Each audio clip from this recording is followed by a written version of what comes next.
Jordan, welcome to the podcast. Thanks for having me. Great to be here. Yeah, great to have you. I do want to get into some back history, but let's give the audience kind of a broad overview of where you're at today, where you're talking to us from, and a quick synopsis, and we'll get into the fine details of your studio in a bit. Coming to you today from Moxe, which is my place in Nashville, Tennessee. We've had a lot of rain, and it's on almost 20 acres. It's a good place to feel like you're in the middle of nowhere, but with a Neve and 15 minutes from tacos, which is a good priority, I think. Moss tacos, to be particular. Say no more. You have to be within 15-minute proximity to tacos. At all times. Yeah, absolutely. Give me a synopsis of where you grew up and what your upbringing was like in regards to music, maybe electronics, audio, and those type of things. Yeah, I grew up in far western Kentucky in like Marshall County near Paducah.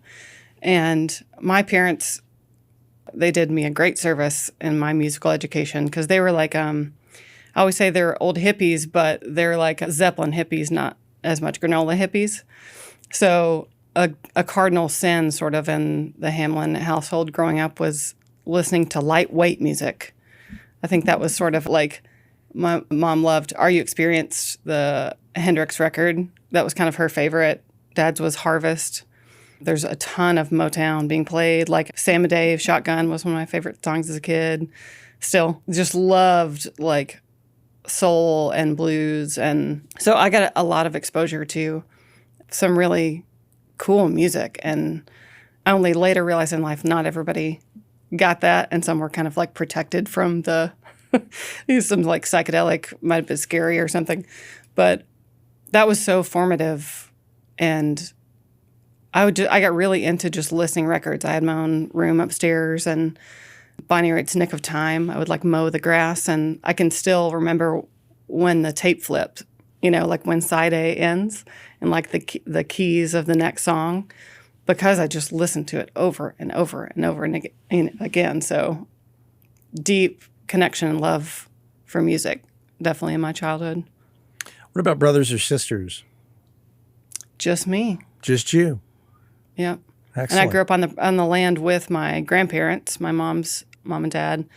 And so it was kind of like one big family land, and I would walk back and forth, and it was kind of all of us together. And they love music too. My grandmother introduced me to Sade. She loved Sade and gave me maybe Lover's Rock or something, and loved Roy Orbison, and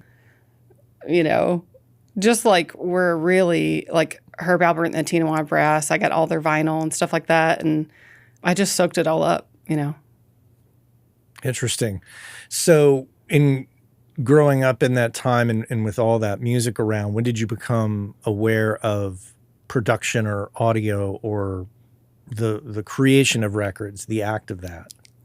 Yeah, that's such an interesting question because I think I wasn't really cognizant of that, of how records were made until, I don't know exactly when, but I remember like I was always a player. Like I started young playing guitar and playing piano. And so I approached it. I already had that sort of in my house, thinking about beyond just one kind of monolithic, like this song. I was listening in a little deeper to the guitar part and stuff like that. But I think, some of those Sarah McLachlan records in the 90s, like Surfacing and Fumbling Towards Ecstasy, and even like the hip hop stuff, like the Missy Elliott record, Super Duper Fly record, Blew My Little Mind, and those sort of things where I could start to hear like, oh, this is constructed. This isn't recording a live performance necessarily. And though it may be inclusive of that, it was just expanded the dimensions I was listening in and started thinking about like how they made that and things. So many of my friends who are musical encyclopedias, even though they're not in the industry as a producer, they know so much more about who produced what and all that. And so a lot of times I'm like, I've been lucky enough to be like in meetings with people, and I'll be thinking about it later and talking to a friend about it later, and they're like, you don't know that legend that you were like right next to? And I'll go back and be like, oh my gosh, you made some of my favorite records. So it's been amazing to now be a peer with some of these people, and I want to just ask everybody about everything. Like talking about like mentors, like I didn't really have a mentor. I was taking, in college, I took one rec tech class, recording technologies, but otherwise had an inbox and was just like recording to record, to like capture and make things with my friends. And that sort of never stopped, even as I was studying other things. I was always recording, and then later sort of had to stitch back together that as a profession, on the other side of the desk. It's been cool to feel like I learn approaching the things I love from a totally different way. A question about sometimes that lack of knowledge about an individual, their history. Do you think that there are situations where if you did know exactly who that person was and their importance in the world of recording and music, do you think it's actually better that you don't, because you kind of just treat them like just as a person, just, at face value, whereas maybe if you did know, you might get a little fan obsessed? Possibly. I think my personality probably goes to I don't fan out a lot. For some reason I feel that feels like a very different part of even people I know. Like I did an Indigo Girls record, and I was a fan of them since middle school, but when I'm around them as a person, I'm not thinking about those are the people that made these records that you love necessarily. It feels like far off because I'm just relating to them on a personal level. So I think I'm sort of wired to go the other way, but I do think it would be different. I think there's always like the feeling that you don't know like what you're doing. The imposter syndrome, I can see that playing into that of like, these people know, but I think the more I hear stories and have my own experience, I think there's some good things to know, and there's also like always surprises and always feeling like you're learning. And I just feel like if even if you've done every record that's it's gotten all the notoriety, if you don't feel sometimes like you're still learning and still approaching it with that like space to be surprised, you're probably not doing it right. Yeah. Or missing out on some things that are available to you, I should say. Because even like with things change so quickly that you can't maintain, I know everything that's going on, because I think things, both the industry that recording sits in and how people listen, and we don't have our own personal music libraries anymore. There's so many tectonic plates shifting around music and culture right now that it's wild. You just can't hold on to things very tightly, I think. You're preaching to the choir here. I'm so with you. I think that concept of thinking you're always the smartest person in the room is just ridiculous. Doesn't matter how much success you've had. There's so much shift and change going on so much now that to me, it's like when you walk into the room, you got to keep your eyes open and keep your ears open and be aware of what's happening, because things are not going to continue to stay the way they were. And really, you're relying on your ability to pivot and your ability to like just respond to what's going on and make informed calls. And, rather than I figured it out in a concretized way and now it's changed and I don't know, like that can get scary versus like, I just have to trust I've done this and we're going to figure it out together. When things go wrong in the studio, when the artist is not responding or, whatever it is, it's like just showing up and making the next right move. That's a quote right there. That's all I got. I'm sure you have more. So continuing on the journey, when did you actually start? You mentioned an inbox. What was your first recording experience of actually capturing something and playing it back? I wish I could remember that. I mean, I did have a little Tascam, like the classic four-track cassette thing. So even before that, I guess if I did have a Fisher Price cassette recorder, and I would like record my voice on that.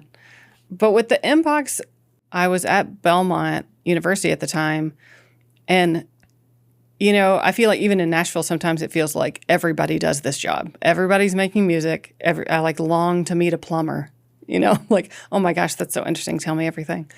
Versus so it felt like everybody had an inbox. Everybody was figuring out, their tools, their craft, where they fit. There's so many roles you can splay into, but everybody was trying to figure out, like, am I an artist?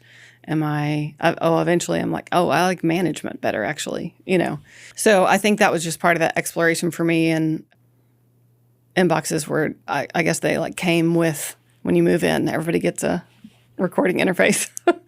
But I do remember talking about those Sarah McLachlan or Missy Elliott records that I could really hear almost like samples or something like that, where you can hear they keep the sonic characteristic of a 70s record that they're sampling or a 50s record that they're sampling. And that scratchiness, you're like, oh my gosh, that only occurs. It's not on the whole song, I can see these pieces.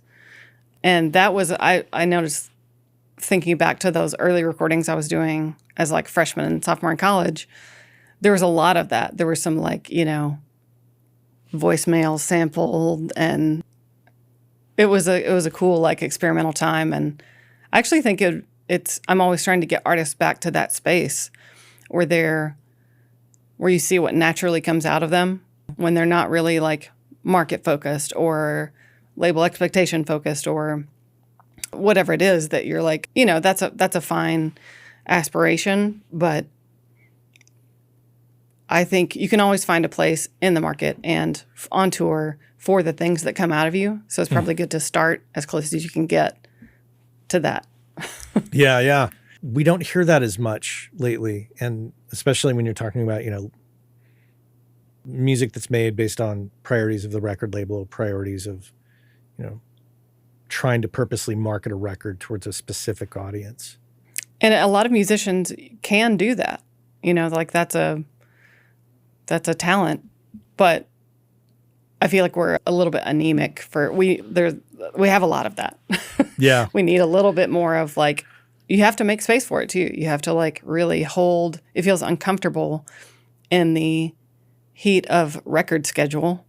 When you see those 5 days of tracking you have, it's hard to be okay, now just play. And now just it feels like you're wasting time. So that's really hard to fight, I feel like, when it comes to the day and actually putting those ideals into practice is challenge. Well, and this is no disrespect to Nashville record making whatsoever, because it's legendary how Nashville sessions are run, how efficient they're run, the prowess of all the musicians. However, I will say this, that there's a little bit of a widget making mentality that occurs that, as an observer from the outside, not to say that we don't do that in Los Angeles or New York, but when you, as you say, you're in that kind of process of, all right, everybody get in, we got 5 days, here's what we're going to do, to stop the process and be like, hey, why don't we take a leisurely lunch and then let's break out this synthesizer and some vinyl and see what we can come up with, or sorry, a sampler, see what goofy shit we can come up with. Mm-hmm. And really it's budgeting time for execution versus exploration, maybe. And those, I think when we say, hey, let's take this time, really for me, I'm pragmatic on how much time we do that. But it feels like in the moment too scary sometimes for an artist to allow for it. Mm-hmm. Even if it's not that odd, even if it's let's just try this other thing, it's hard not to tense up. It's hard not to think this is 45 minutes. But sometimes if you grind through a moment that you should have let space be incorporated into and pump the brakes on, it ends up taking twice as long, and that's inefficiency for me. So some artists, I can't get them out of that, that's their process. They need to, say no to everything. before they can come around to the original idea. So I try to be like, okay, I'm just going to let you say no to all the things and try to be patient. But if I can, I try to like bring them into, don't worry, I've got you. I've worked on the schedule and I need you to get to this space so we can make a better record. We can make a better thing because you're in a better space. So, I'm always trying to like navigate that with the artists and the players and, whoever's in the room. In my travels, I don't have enough of a perspective to know this, but I'm curious if it's a cultural thing of Nashville versus a cultural thing of let's just pick Los Angeles because it's the other entertainment capital. If it's very different in terms of expectations of artists, studio owners, producers, engineers, like, do you feel like where you're at, everybody's kind of in lockstep of how things should go if they are, say, a Nashville-centric artist versus, say, maybe if you contrast that to if you have an artist visiting from Los Angeles, is the feel and the culture they bring palpable to you? Yes. Although I'm sort of a Nashville misfit in a way, I feel like, because I can run sessions where we're executing exclusively, which is what I would say a lot of the sort of old school Nashville churning out, got a morning session, afternoon session. What I'm going to get in those times is sort of maybe a safe but nice performance. And I know for me as a player, I'm definitely not going to take a lot of risks if I have 2 takes. I'm going to execute what I know I can execute well. And so I can do that, but I think because the majority of the artists that I make records with aren't from here, but a lot of the players are. I rarely make 2 records in a row where both of the artists come in thinking we're going to do the same thing. Like, everybody has expectations of like, this is how a record's made, and those rarely are the same thing. I think they're like more than ever how we're going to get from A to B. There's just so many ways to do it. Yeah. And so many, it's always a learning curve of like, oh, I actually thought I actually do it a different way. And I'm learning more and more to talk about that on the front end, and even more detail than I thought. And it's helpful just to be like, hey, just so you know, this is how I feel like we can do this by day, by hour, even if it's like more detail than they want. It's kind of important to talk through those things so they're not in the moment being like, wait, what? And I know we're kind of getting into the minutia of some of this, but I think it's important to peel it back a bit and understand that, from a player perspective, if you're used to, showing up to sessions that are run by, everybody's doing the Nashville number system and everybody just, all right, let's run the chart down. Let's run the chart down. We're going to be out of here, just before lunch. The peer pressure involved in that alone, I think if I was a player, I think would cause me to not want to explore too deep. Yeah. Hey, let's pull this snare drum out. Oh, I got some new weirdo thing that I'm going to put on my drum kit.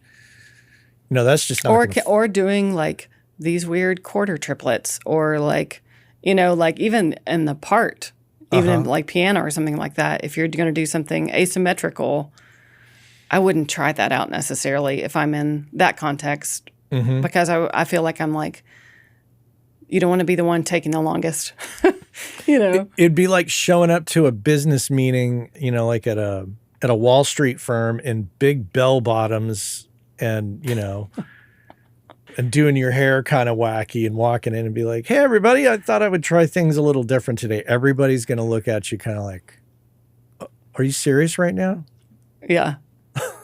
Not bring them down. So then there's this question, like, I try to think of, and I wasn't there, but if we look back to some of my favorite records I listen to are Rudy Van Gelder produced records of, Miles Davis and John Coltrane and the usual suspects of the 50s jazz era being recorded at Rudy Van Gelder's house in New Jersey. And I wonder if those type of jazz records could get made in Nashville today. I don't know if they are, but would that happen?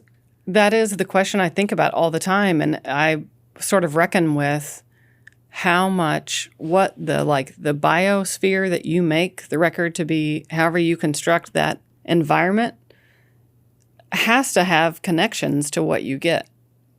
So I think about Are You Experienced? I think about those records in the, 60s and 70s that I love, or in the 90s or whatever.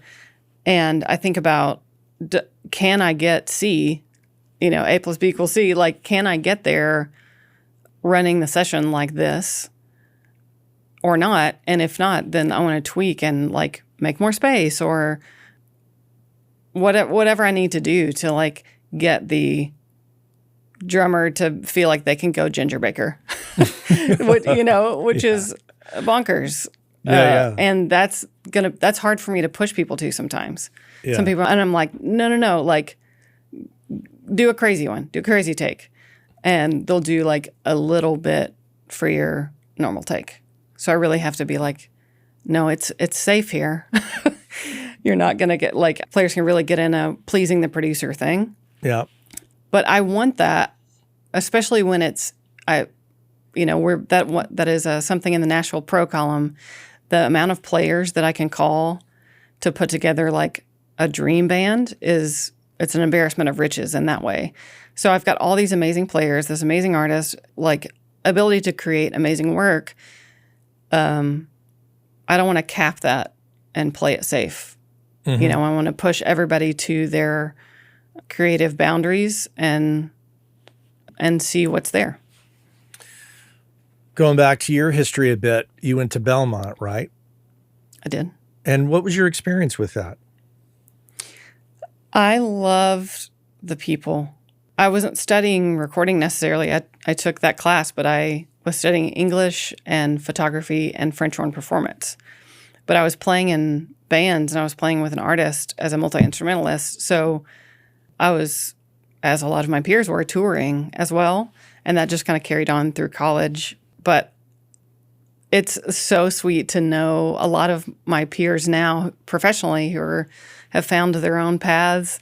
We're still friends and still know each other. And some are now amazing artists. So, everybody's doing their own thing. But it was a really, really sweet time watching everybody find their way, Connect the dots for me.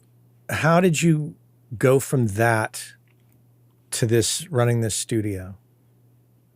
I think from playing in bands, it's, you hang out with people backstage and then you meet them and then you're on tour with them a year later. And they always say Nashville's a small town, big city, kind of that perfect combo. And I do feel like that.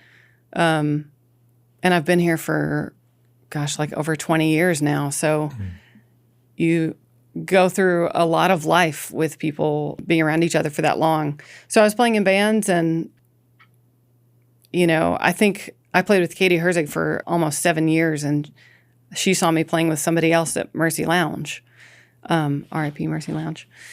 So you just kind of meet each other. And then one thing that's different about Nashville is everybody, I don't think you're vying for the attention of the town in the same way. My experience was making things with your peers, and then everybody was taking that out, and you would tour it.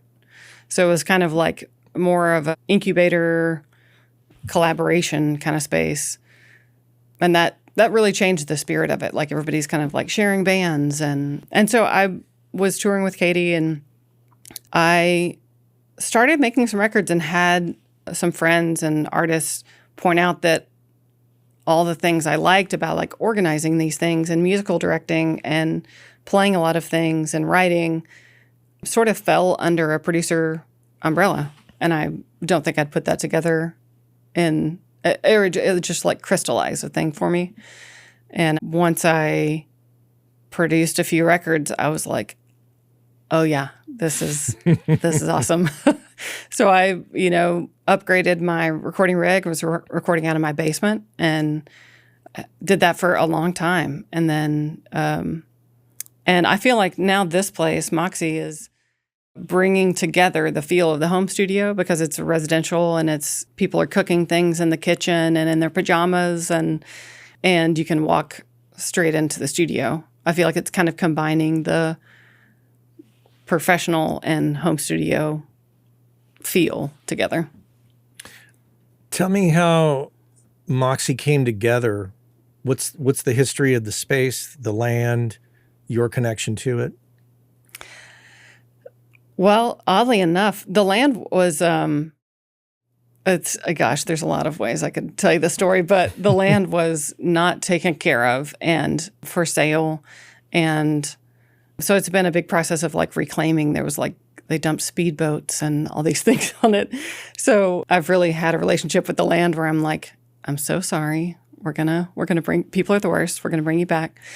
So when we went to find a piece of land to build something on, this business partner at the time and I were looking for something that was kind of a co-op studio. I was trying to build something that people could share a tracking room and have kind of control rooms around it. And the more we talked about it, the more it was like, well, the dream would be to have my own place in the woods and be able to make like a artist commune kind of thing where artists can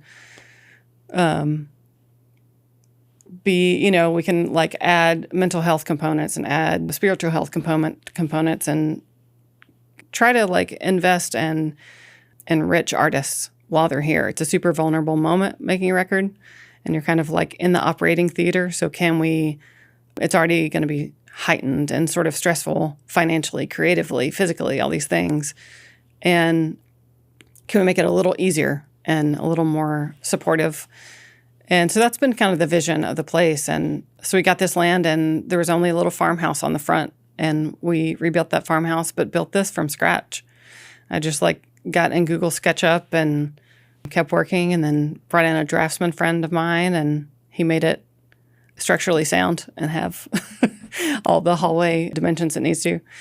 So it has been and continues to be a labor of love because it's just, it's semi-private studio. So I'm mainly making my records out, but there's a lot of friends of friends, it seems like. So it's rented out probably half the time or something like that. You live there, correct? I have a house in Berry Hill, actually, where most of the studios are. Okay, so the studio is independent of your home. Yeah, although I make records so back to back and work just kind of all the time that whenever an artist is here, usually they're coming from out of state and they're living here while they're making a record.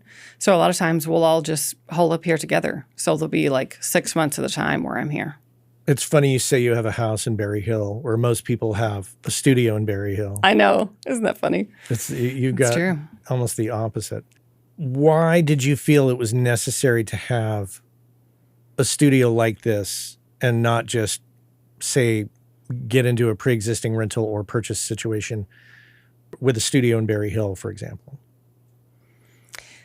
It's not necessary.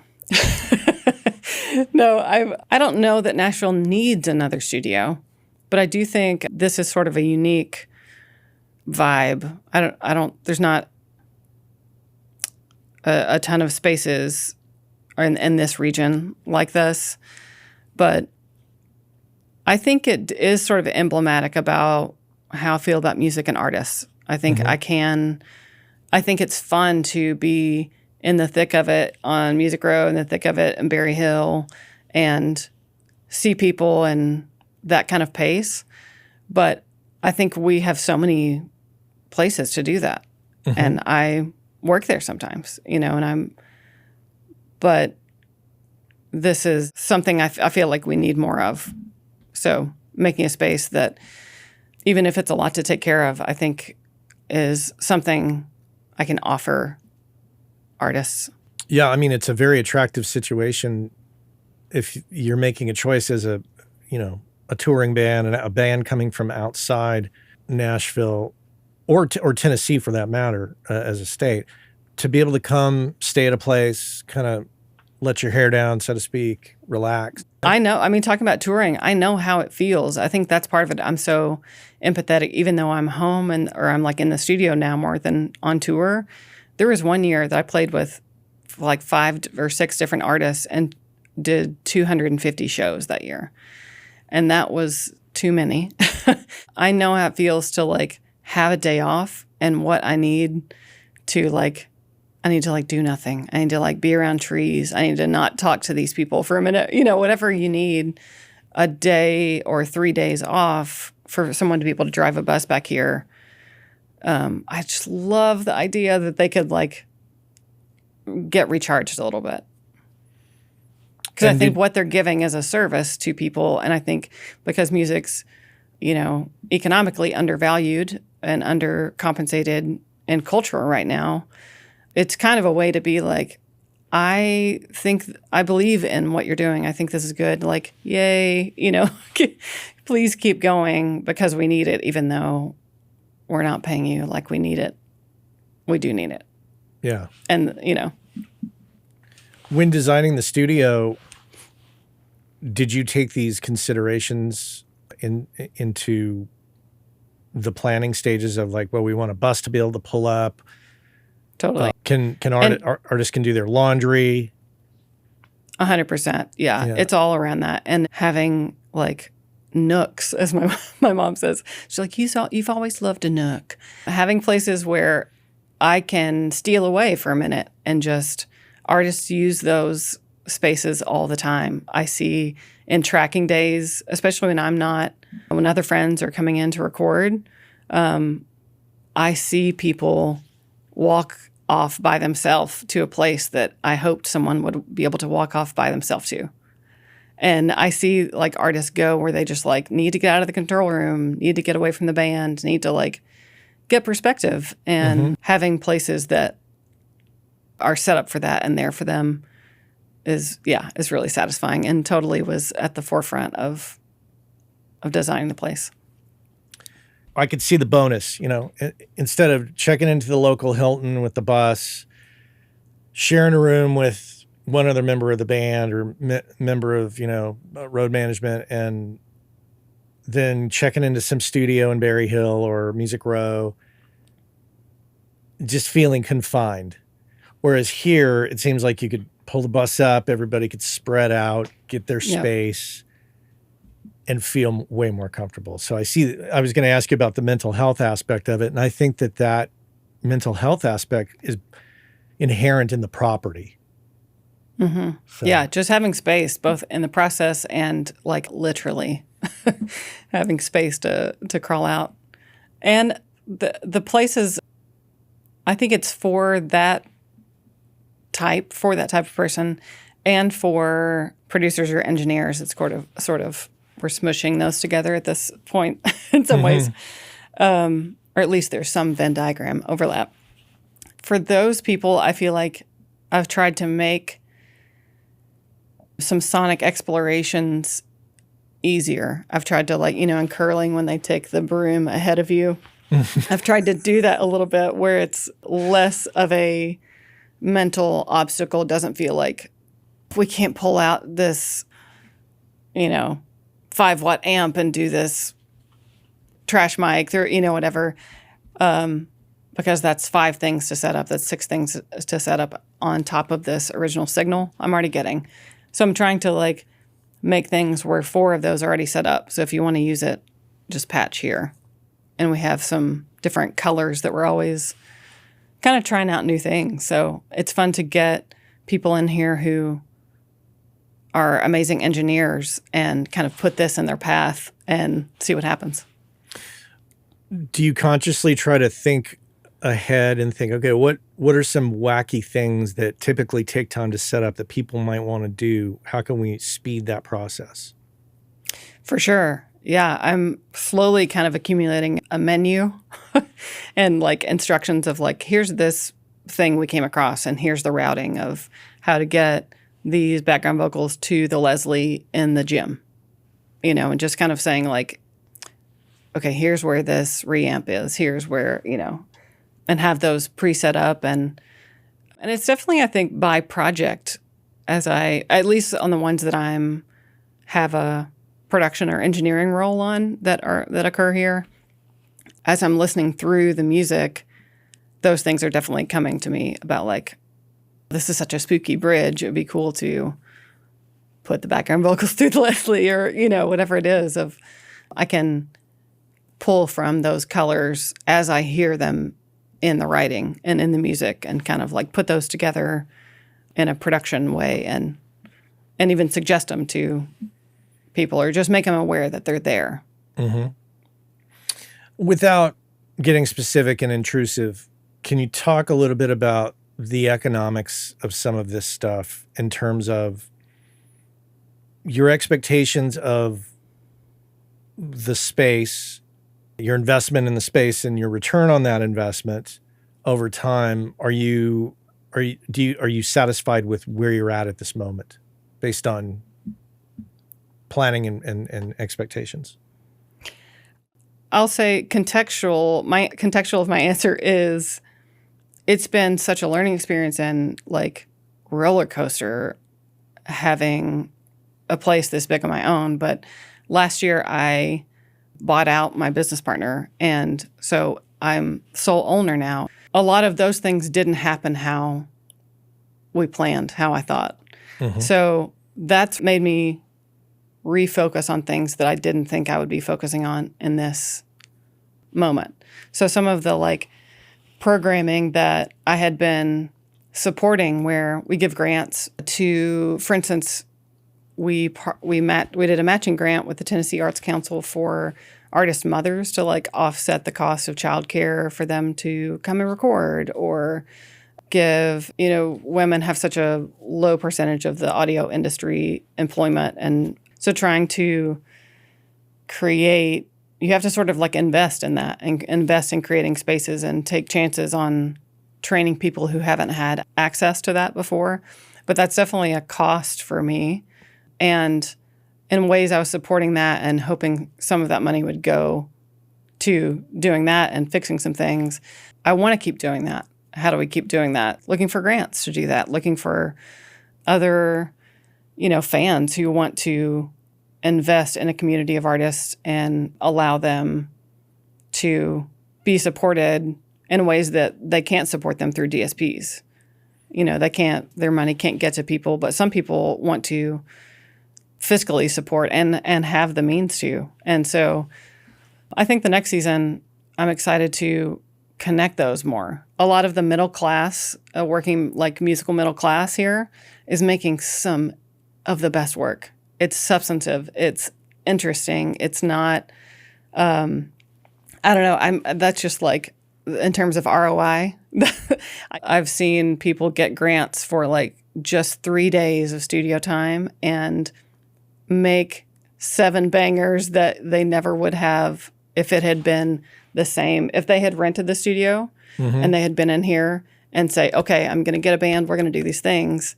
That same stuff happened, but just because of the way we set it up, a completely different result came about. And in conversation with them, that's just so at the heart of what I want to do. So I think this next season for me is like figuring out how I want to frame that. And if we're doing the same thing, and if in one way, you can work with labels, and I think that's a way of working. You can work with independent and labels, and that's kind of another way of people think making records, the way they're doing records is the way records are made. I find that a lot too, in terms of the admin side of like business and crediting and pricing and all those things. In ways I thought labels would be easier or more lucrative, it's been more similar lately of what independent artists can not just pay, but it's like they think it's worth it to get the money and raise the money and make this thing they want to. And they believe in it in a way that I've had to have a lot more, not convincing, but there's a lot more work involved sometimes in getting paid from the label that it's just so different than it was 5 years ago, than it was 10 years ago. And who knows how it's going to keep evolving. But if the industry is in such flux and up in the air in this kind of liminal space, I love the idea of reestablishing a foundation with equity and with bringing in the stuff that works from the past and leaving some other stuff behind. And, like, let's think about how we want to do this, and until it gets decided for you, Kind of delving into the getting paid part from labels. I do these rants at the beginning of every episode of stuff that's on my mind. And one of the things that I ranted about in the past was just this railing against this 30, 60, 90-day, sometimes longer time period of getting paid from these entities who are financially responsible for the work that we all do as audio professionals. And it frustrates me to no end. And I find it a challenge. I'm sure for, I'm working out of my home in an Atmos mix room here. That's one thing, but you're dealing with a much bigger fish there. I mean, you're dealing with a big property, and there's a lot of responsibilities and upkeep, and cash flow is absolutely crucial. Do you have any suggestions for other studio owners on ways you combat that way of doing business that a lot of people seem like, oh, it's totally normal, we'll pay you in 90 days, but we want it right now, and we want all the recordings. I'm kind of personally wanting to put up a wall and say, I don't think so. You'll get it when you pay me. You're so right. I did one where they were like, we have to have it yesterday, and I gave it to them. I turned around in 72 hours, put together this whole string section, whatever. And it's been almost a year. I still haven't been paid. And it's just like ongoing. I run into that all the time, where I felt like I really delivered for you. And it, feels better to have that returned. I think for me, staying organized and having a paper trail is one of my favorite things of do tell. In terms of like running the business. You're talking about suggestions for other studio owners, and I know there's software that does this, but I love Airtable, and so I have forms that take all these. I get so many emails, and we're endlessly contactable now. You just reach a saturation point and you can't get back to everybody. So trying to use systems and have funnels that everybody goes through, where it's like you do. Like, here's my form that everybody fills out, so I know whenever I look, I can see that information. This Calendly is booking the time for me. Mm-hmm. There's a lot of keeping up with mix notes when I'm working on 4 projects at one time in various stages. One's in mastering, one's in we're still making the track, all these various stages. I just have to have a system where I can dive in and look where we are, what's been improved. So I try to build things in Airtable that help me with that. Airtable. Okay. Yeah, it's kind of a no-code. It's almost like dimensional spreadsheet database kind of thing, where the data you have pools of data that can talk to each other and give you reports in a really cool way. And it's pretty fun. Wow. Listeners, I will put a link to Airtable in the show notes so you can check that out. I have to check that out. My question really about, or advice to other studio owners, really pertain to getting paid in terms of combating this issue. Do you have any thoughts on that you've been successful with? I don't want to put you at risk of challenging your relationships with labels and such, but if there's anything you could speak about, I would love to hear it. I don't know that I have found the solution yet. I don't know that we can change other people or systems sometimes as much as be discerning about who you work with again. I think that's honestly some of the places I've gotten to of, they eventually pay, and just kind of like hounding people and being really transparent and honest. Like, that's my thing. It's like, why shouldn't this be a simple exchange? I don't understand sometimes how it gets so complicated, but it seems usually it does.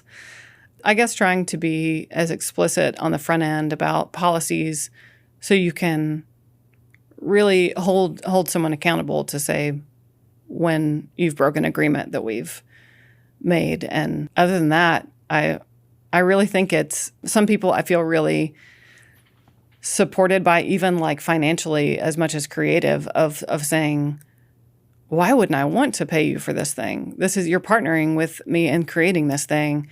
And that attitude it just adds so much to the whole project whenever you're both in it and you can both be really honest and sort of trust each other.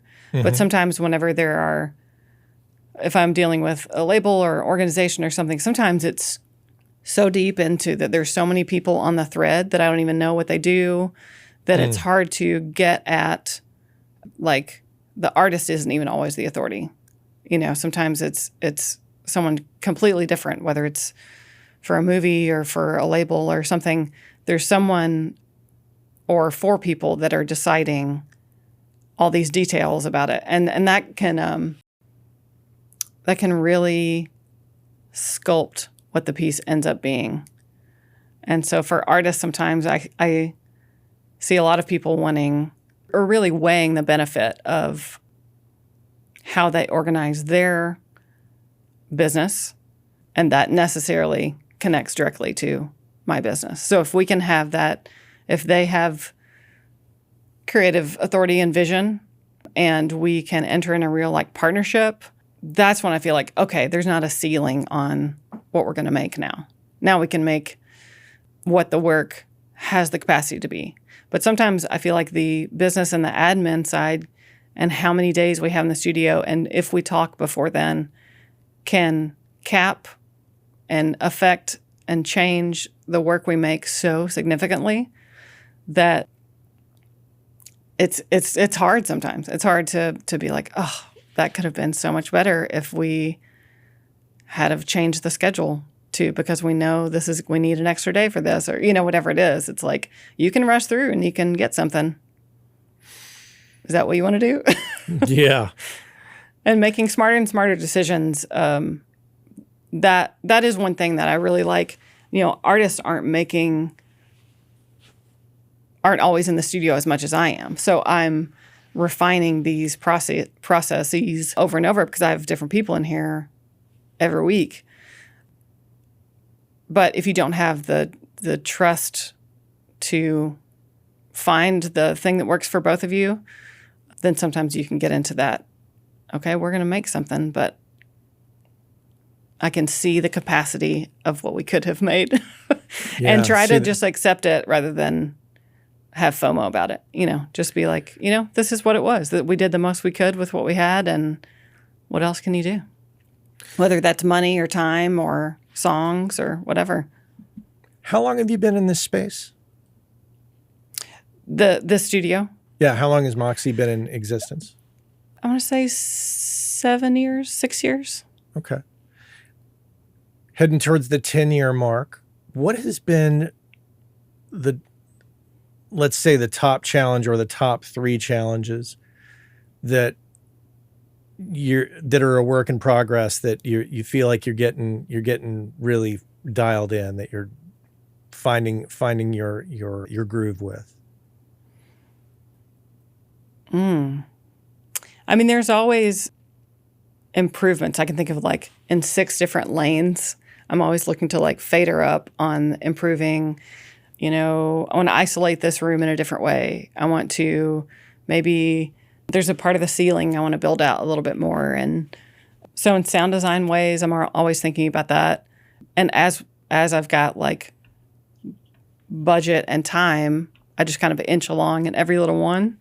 Same thing with gear. It's like, I really want like a different tube compressor for this purpose. And it's like, okay, I'm going to put that on my vision board, put that on my like list of like, here's the first thing in the gear lane that I'm going to get.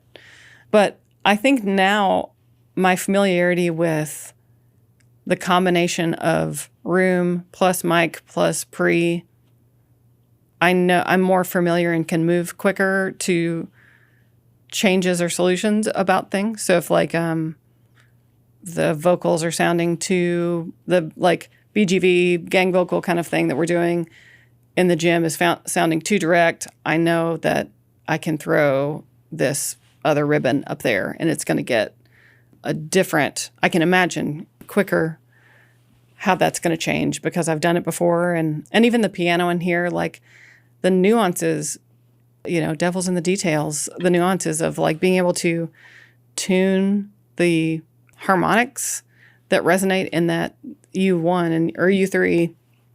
It's such a detailed kind of thing, but experience is it's like the only knowledge is experiential knowledge sometimes, where it's like, I can tell you all day that this sounds better this way, or this sounds more intimate this way, or whatever, but you gets to go there to know there, as Zornell Hurston says. So over time, your familiarity with the space and the gear and the marriage of those two things, the gear in the space, is becoming more refined and more top of mind. What have been your business challenges to the space? Whether they be in things or just, getting business or marketing or anything like that. I think I mean, in terms of marketing, my introvert and hermitness and all that stuff really probably works against my marketing, but I'm gonna try to do better. So I definitely should.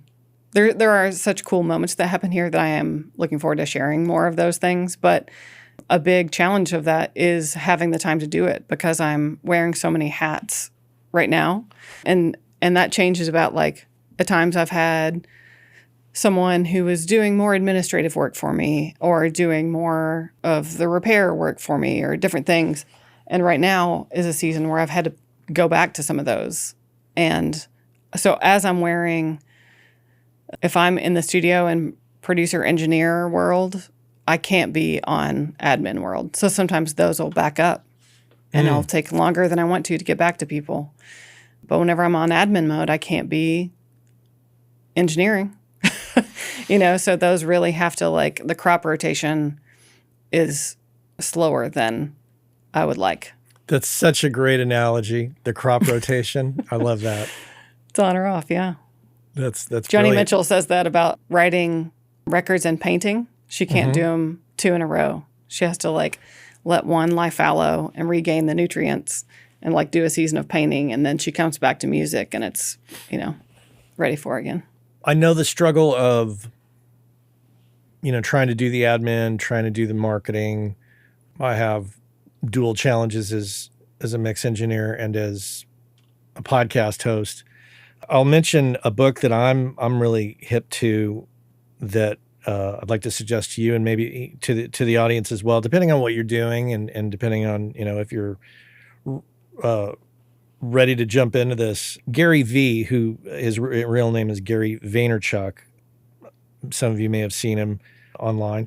He's got a book called Day Trading Attention: How to Actually Build Brand and Sales in the New Social Media World. And this book is really interesting because it's digestible, as I'm going to say, as a middle-aged person who wasn't brought up on social media but has embraced it. This is an interesting book to check out. So I'll put a link in the show notes for the audience and Jordan, for you, if you're interested in this or sharing this with anybody on your team. Day Trading Attention is an interesting exploration of social media marketing because it's free. Not the book, but the active marketing on social media is a free exercise. Yeah. And I do believe, in the same way we were talking about making work, I do think that you could find a place that's authentic and not just performative or feel like this is disingenuous, but I'm going to do it because views. Because you're going to hate it really quickly, surely, even if you can do it. So I do think that there's a way that we can show what we're doing and it find the people it needs to and not feel like a nightmare in the meantime. Yeah. And I think what Gary talks about in this book that really resonated with me, which drew me in comparison to other things, is that he's into the idea of you creating things that benefit the person reading that post, as opposed to, hey, I'm sitting on a beach drinking a beer and you're not.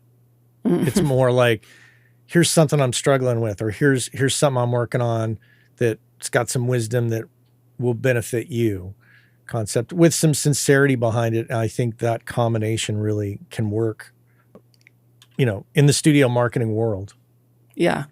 And I think like finding your community might look a little differently now. And maybe that's a way to do some of that, because I think especially for engineers and producers and stuff like that, it can be such a solitary thing that I know whenever I get together with other people who are in the studio all the time and make records, there's nothing like it. There's just something fun to like geek out with other people who know this very, very specific sort of experience, that you're all in your caves kind of doing this thing. And so I think that's like something I always have to encourage myself and other friends to get together, and to like, it's hard to get out of the house and it's hard to do these things, but having community with people, you have to be intentional about it, but gosh, it's worth it. It makes a difference and makes me learn things and feel connected. I feel differently about my work whenever I come back,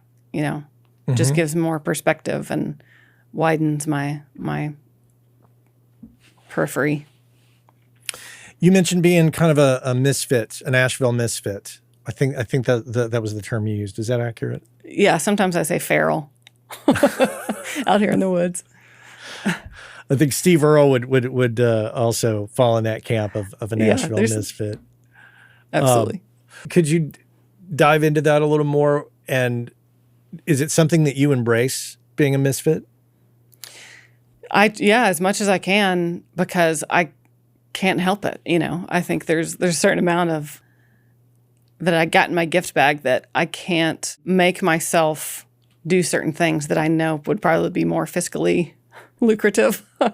But it's come into play sometime where I see a thing where like I could do sessions like that and make records like that and it would be fine, but there's just something that I need more than that to be fulfilling and substantive and transformative or whatever it can be, that I just can't make myself do it. It's like, it's like there's a rebelliousness to it that the part of me that wants to make myself do that just goes like boneless, like a 2-year-old in the grocery store getting like pulled out or something. I have no ill feelings about people who make records anyway. I feel like it's just whatever's true to your wiring and how you see things, we need perspective. And I think all those original perspectives gets all the disco ball sides. We can really see more of the whole and get a more dimensional and rich generation of work, if we're all doing those things of saying what we're here to say versus saying what we think will be accepted by the most amount of people.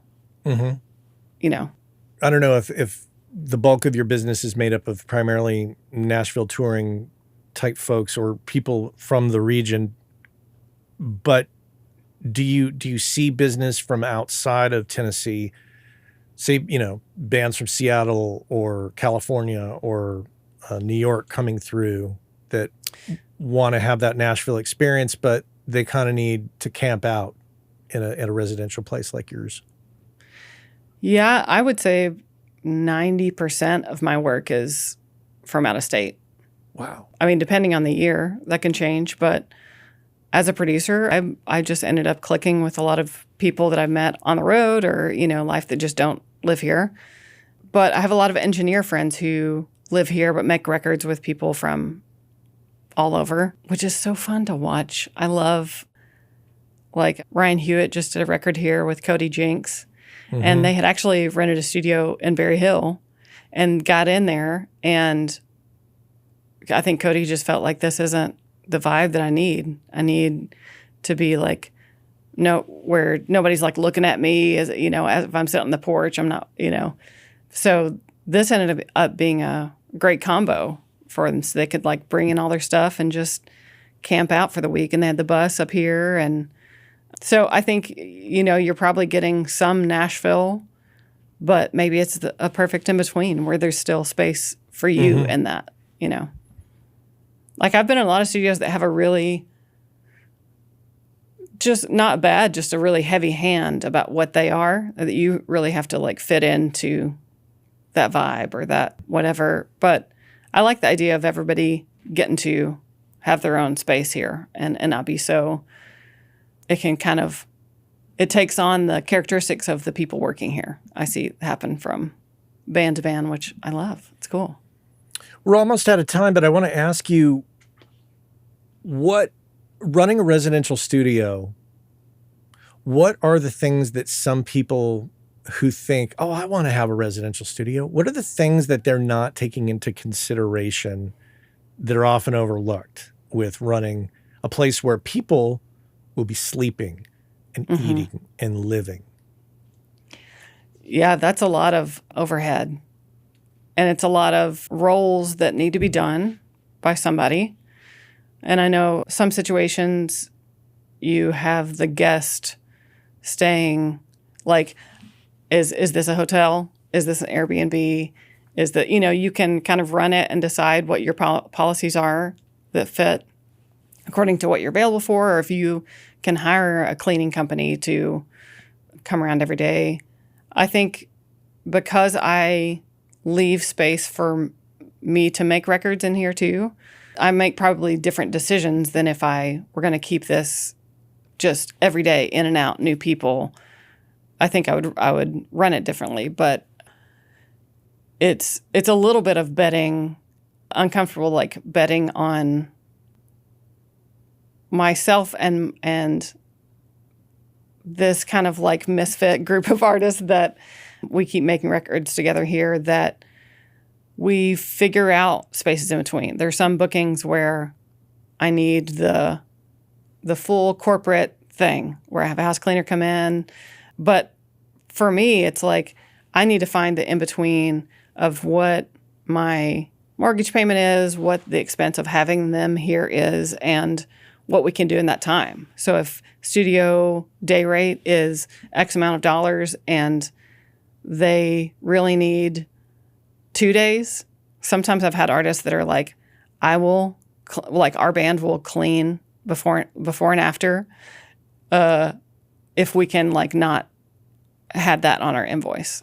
And so like we're trying to work with people that I feel good. I wouldn't do that for everybody, but they're like an artist. And I'm like, totally. I want you to be able to make what you need and co-collaborate in that with you.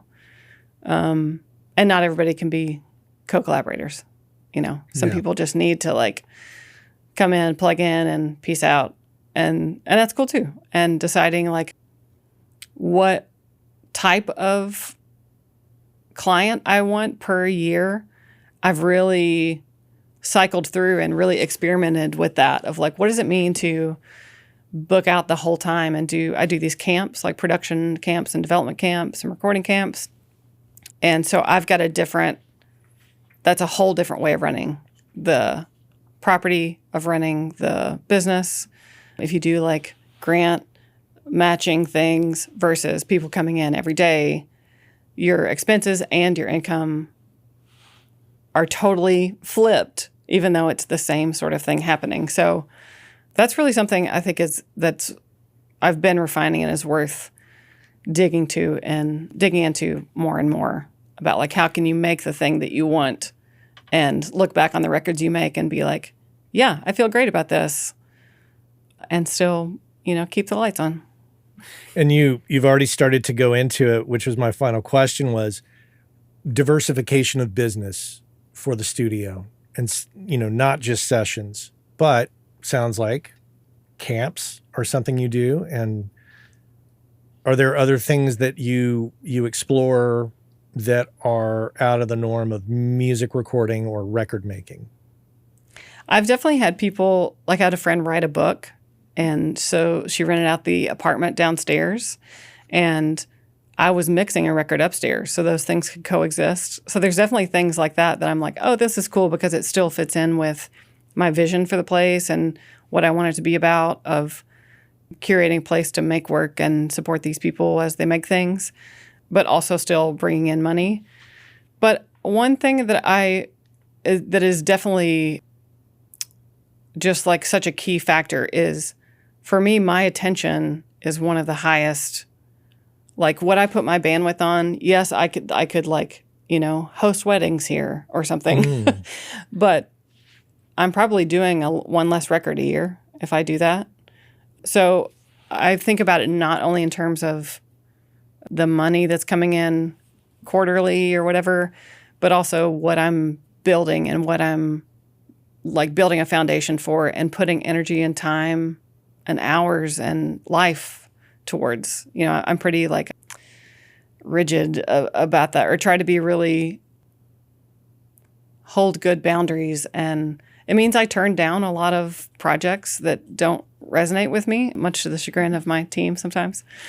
But if it's not right, I don't want to get into it and it not be right for 6 months, which is what usually happens. You do it anyway, and it's difficult, and you end up with something that neither one of you love because you've had different visions for this. So like trying to recognize that early on and be like, there is someone for you, and it might not be me. And that being okay, and not just being like, take the work because it's work. It's like you can do a lot of different things. You can do a different gig for the same amount of money and not tarnish the thing that you love. So I think I'd rather do that all the time. Well, for the listener, link will be in the show notes clearly, but just off the top of my head, moxe.space, www.moxe.space, moxe.space. That'll be in the show notes and some other links as well. Jordan, thank you so much for making time for me. It's great to talk to you. And I prior to having you on, I had visited your website and I was like, oh, this looks like a cool place. And then I started to dig into it, and then I was like, I got to have her on. Well, thank you so much for having me. It's been so fun to chat. Yeah, great to chat with you. Not sure when I'll be in Nashville next, but I will come over. I will come over and come check the space out if you have time when I'm there next. I love it. We'll have a screen porch drink. Oh, I love that. That right? sounds like a good idea. Okay. All right. Well, you take care, and thanks again. Thank you.